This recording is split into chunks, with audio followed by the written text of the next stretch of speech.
আসসালামু আলাইকুম এভরিওয়ান। পরপর 5 দিনের 5টি হেলদি অ্যান্ড টেস্টি ব্রেকফাস্ট আইডিয়াসের চতুর্থ দিনে আজকে আটার মধ্যে লবণ দিয়ে এর মধ্যে দিয়ে দিলাম অনেকগুলো পানি।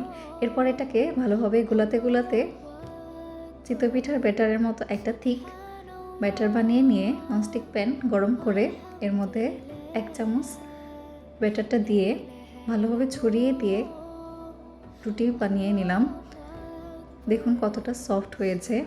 এর উপরে বাসায় বানানো ককটেল সস দিয়ে দিলাম, যেটার রেসিপি ডেসক্রিপশনে পেয়ে যাবেন। এর উপরে ভেজে রাখা অমলেটটা দিয়ে টমেটো স্লাইস, শসা কুচি, পেঁয়াজ কুচি দিয়ে এর উপরে আর একটু সস দিয়ে দিলাম।